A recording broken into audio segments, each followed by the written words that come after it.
RN मोटी गांवकर विद्यालय के ऐतिहासिक रिजल्ट 10वीं बोर्ड परीक्षा में 100% सफलता। 90% से अधिक अंक लाकर विद्यार्थियों ने बढ़ाया संस्था का गौरव। आरसीसी की लगातार सफलता से शिक्षा क्षेत्र में बड़ा विश्वास, पालकों में खुशी का माहौल। नमस्कार, मैं शालिनी और आप देख रहे हैं हिंद नमा न्यूज। आई बढ़ते हैं आज की बड़ी खबर की ओर। RN मोटी गांवकर विद्यालय ने इस वर्ष 10वीं बोर्ड परीक्षा में ऐतिहासिक 100% परिणाम दर्ज कर शिक्षा क्षेत्र में अपनी अलग पहचान मजबूत की है। विद्यालय के सभी विद्यार्थियों ने सफलता प्राप्त करते हुए संस्था की गौरवशाली परंपरा कायम रखी। प्राध्यापक शिवराज मोटे गांवकर सर के मार्गदर्शन में संचालित आरसीसी संस्था के कई विद्यार्थियों ने एम्स, बीएचयू और केईएम जैसे प्रतिष्ठित संस्थानों में प्रवेश प्राप्त किया है। वहीं जेईई मेन 2026 में भी छात्रों ने 99% से अधिक अंक हासिल कर सफलता की नई मिसाल कायम की है। विद्यालय के अनेक विद्यार्थियों ने 90% से अधिक अंक हासिल कर शानदार प्रदर्शन किया। विद्यार्थियों की इस उल्लेखनीय सफलता से संस्था का नाम पूरे जिले में रोशन हुआ है। गुणवत्तापूर्ण शिक्षा, अनुभवी शिक्षकों के मार्गदर्शन और विद्यार्थियों की कड़ी मेहनत के बल पर आरसीसी परिवार ने एक बार फिर उत्कृष्ट परिणाम देकर अपनी शैक्षणिक गुणवत्ता साबित की है। संस्था के शानदार रिजल्ट के बाद विद्यार्थियों, पालकों और शिक्षकों में उत्साह और खुशी का माहौल बना हुआ है।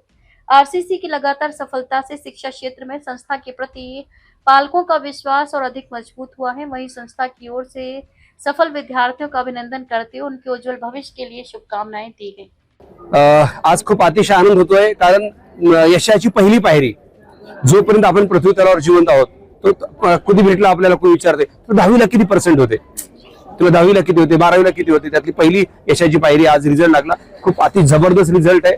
सारे जहां से अच्छा लातूर पैटर्न हमारा म्हणल्यासारखं जवळपास आरसीसीच्या RN मोटेगावकर विद्यालय लातूर जवळपास 83 स्टुडंट्स आहेत फक्त स्कूलमध्ये आमच्या आपल्या RN मोटेगावकर मध्ये, म्हणजे वडिलांच्या नावानं मी शाळा सुरू केली, रघुनाथ नामदेव मोटेगावकर विद्यालय लातूर।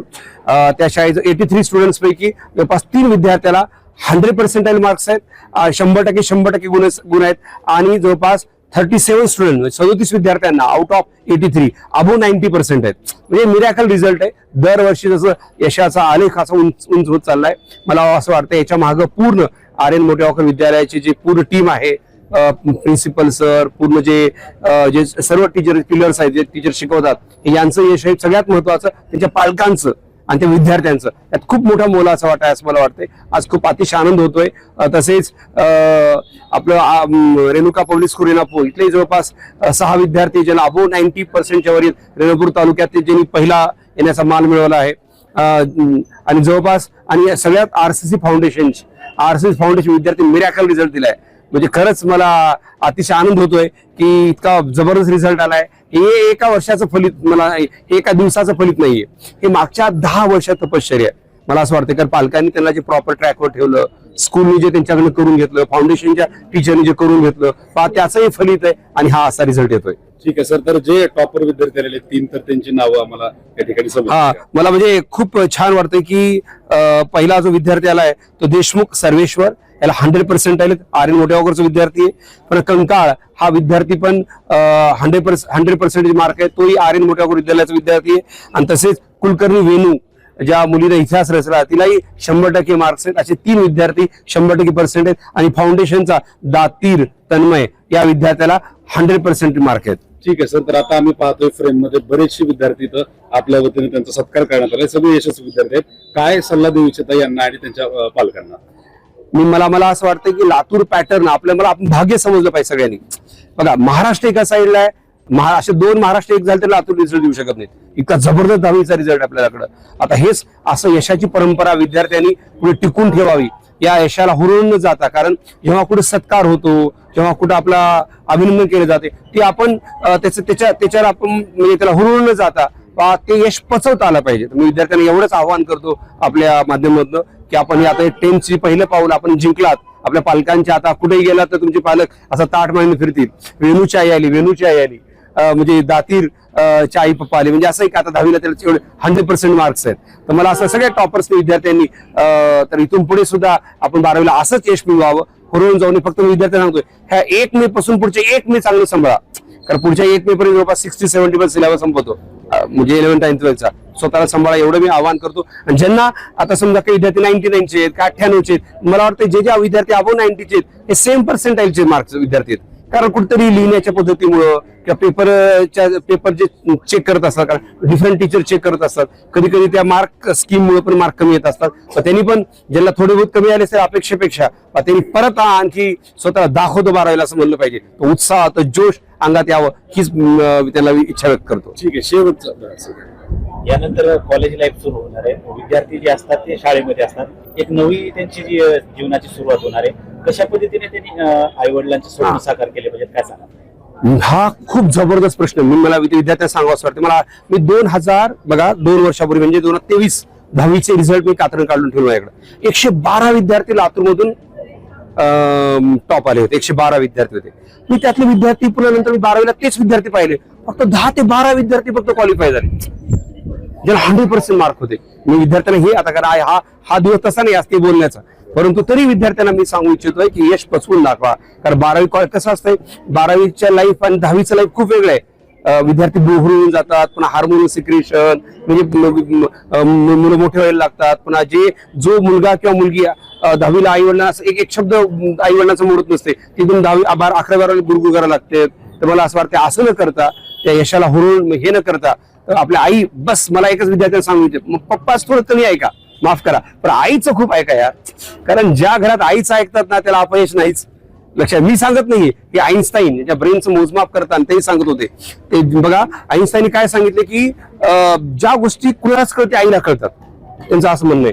त्यांचं असं म्हणणं आहे की ज्यावेळेस आपण आईच्या पाया पडत असतो तर आईचं आपलं डोकं आईच्या पायावर टेकवलं पाहिजे, आईला मिठी मारली पाहिजे, आईचा हात डोक्यावर फिरून घेतला पाहिजे.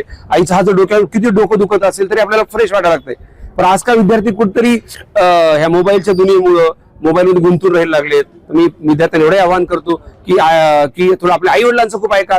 आई वडिलांचे कष्ट हीच खूप मोठी प्रेरणा आहे. आपली परिस्थिती याच्यासारखी मोठी प्रेरणा कोणतीच नाहीये. शेवटचा प्रश्न या माध्यमातून असा आहे की आता आरसीसी पॅटर्न आणि लातूर पॅटर्न कडे महाराष्ट्रभरातले विद्यार्थी पालक त्याला फॉलो करत असतात. बरेचसे विद्यार्थी असे की त्यांना ॲव्हरेज मार्क पडले. अशा सुद्धा विद्यार्थ्यांना तुमचा काय सल्ला राहील? किंवा खूप चांगला प्रश्न आहे. मी आता म्हणलं सगळं तुम्हाला मी असे विद्यार्थ्यांना दाखवतो, असे हजारो शेकडा हजार विद्यार्थ्यांना दाखवतो मी असे की ज्यांना 10वीला 70% मार्क आहेत, 65 आहेत, 72 आहेत, 75 आहेत, पण त्यांनी नीट मध्ये जेई मध्ये मिरॅकल रिझल्ट दिलाय. मागच्याच वर्षी एका मुलाला 64% होते, तर त्याला नीट मध्ये 569 मार्क होते. मला सांगा फक्त तुम्ही किती, मी काय सांगतोय मी काय होतो आता, ठीक आहे आता हे एक यश मिळवलं, त्याच्यापेक्षा सुद्धा मी पुढे काय आहे हे काय पुढे करून दाखवतो याला खूप महत्व दिलं पाहिजे. आणि त्या विद्यार्थ्यांनी मी ठीक आहे मी 12वीला कमी, 10वीला मला कमी पडले, माझा आता 12वीला मी करून दाखवतो. की जिद्द, उमेद, तो आत्मविश्वास फक्त कमी होऊ देऊ नका. नक्कीच मार्क्स काय पडतील पण कॉन्फिडन्स फक्त कमी होऊ देऊ नका. आणि स्वतःला फक्त पॉझिटिव्ह ठेवा, चांगले फ्रेंड सर्कल करा, कारण ज्याची मित्रसंग चांगली आहे तेच विद्यार्थी घडत आहे. माझं नाव स्वरित विनोद कंकाळ. इयत्ता 10वी पास झालो आहे मी. मला 10वीत 100% पडले आहेत. मी आर्यन मोठेगावकर स्कूल या शाळेतून शिकलो आहे. माझी अभ्यास करण्याची पद्धत म्हणजे नियमित नव्हतं. जेव्हा वाटायचं तेव्हा करायचो. मला अभ्यास करण्यासाठी सपोर्ट म्हणजे पॅरेंट्सचा खूप भेटला. पॅरेंट्स आणि टीचर्सचा ते वेळोवेळी मला मार्गदर्शन करायचे. मोठेगावकर सर शाळेत कधी कधी यायचे, ते मार्गदर्शन करून जायचे, त्यामुळे मोटिवेशन भेटलं. माझ्यासोबत आमचे परमश्री मित्र जे आपल्या लातूरचं भूषण आहे डॉक्टर विवेक सौतारेकर सर, जो हा माणूस आपला इतिहास तज्ञ म्हणतो आपण, ज्या माणसानं लातूरच्या एका इलेक्ट्रॉन प्रोटॉन न्यूट्रॉनचा जो माणूस अभ्यास करतोय, लातूर पॅटर्न काय आहे त्यांचा, मी एकदा सरांची चर्चा करताना असा विषय निघालता की लातूर पॅटर्न आताच हुशार नाहीये, म्हणजे 13व्या शतकात सुद्धा आपल्याकडे इथं खूप हुशार त्यावेळेस शिलालेख सापडले सर सांगत होते. अशा इतिहासकार तज्ञ आम्हाला आता गुणवंत मुलाच्या प्रसंगी त्यांनी गेस्ट म्हणून आमच्याकडे आले होते. त्यांचं मी आभार मानतो आणि त्यांना विनंती करतो त्यांनी थोडं मुला बोलावं. आत्ताच आदरणीय प्राध्यापक मोठेगावकर सरांनी सांगितल्याप्रमाणे की लातूर पॅटर्नची व्याख्या जर कुणी विचारली तर त्यांनी फक्त रिझल्ट बघावा. महाराष्ट्रात 8 विभाग आहेत. या 8 विभागापैकी 7 विभागाची बेरीज जर केली तर लातूर विभागाचे बेरीज जास्त होते. हो ना 104 विद्यार्थी हे 100% असणारे जर ज्या लातूर विभागात असतील तर ते लातूर पॅटर्नची व्याख्या आपण नव्यानं सांगण्याची काय आवश्यकता नाही असं मला वाटतं. हा संबंध भारतामध्ये दुमदुमणारा हा लातूर पॅटर्न आजही आपल्याला पाहायला मिळतो. आणि त्याच्यामध्ये आतापर्यंत महाविद्यालयीन लातूर पॅटर्न ही ओळख आपली 10 वर्षापूर्वीपासून होती, परंतु या 10 वर्षामध्ये आता स्कूल पॅटर्न सुद्धा या लातूर विभागानं दाखवून देण्याचं काम केलंय. त्याच्यामध्ये आरसीसी पॅटर्न, लातूर पॅटर्न म्हणून आपण ओळखत होतो, पण लातूर पॅटर्न मध्ये पुन्हा आरसीसी पॅटर्नची आज गुणवत्ता आपल्याला पाहायला मिळते आहे.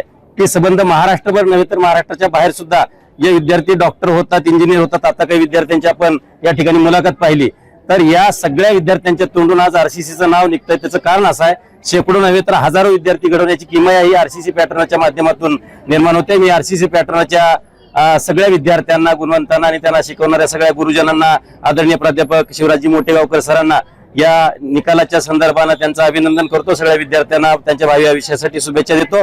आरसीसी पॅटर्न हा पुढेही अशाच पद्धतीनं त्याची वाटचाल करेल अशी अपेक्षा एक लातूरकर या नात्यानं करतो. धन्यवाद. धन्यवाद. कशी तयारी केली, वर्षभर कसा अभ्यास केला, काय मार्गदर्शन लाभलं आणि तू याचं श्रेय कोणाला देशील? मी याचं श्रेय माझ्या आई वडिलांना, शिक्षकांना आणि मोठेगावकर सरांना देईन. मी जो शिक्षकांनी जे शिकवलं ते दररोज घरी येऊन एकदा रिवाइज करायचं आणि पेपरच्या 2 दिवसाआधी एकदा रिवाइज करायचं. ते एकदम क्लिअर होऊन जातं. परत मग त्याचा अभ्यास करण्याची जरूरत नाही. दिनचर्या कशी होती, कसा अभ्यास करायचा? अभ्यास कसा रोज अभ्यास कसा करायचा? दररोज एक फिक्स टाइम ठेवायचा प्रत्येक विषयासाठी. शॉर्ट नोट्सवर तर बिलीव नाही करायचं, त्याच्यात टाइम वेस्ट होतो. जितका टाइम होईल तितका पुस्तक बुक वाचण्यात. अब तक के लिए बस इतना ही, फिर होगी आपसे मुलाकात. तब तक के लिए नमस्कार और देखते रहिए हिंद नमा न्यूज. ऐसे ही लेटेस्ट अपडेट पाने के लिए हमारे चैनल को सब्सक्राइब करें और तुरंत नोटिफिकेशन पाने के लिए बेल आइकन प्रेस करना ना भूलें.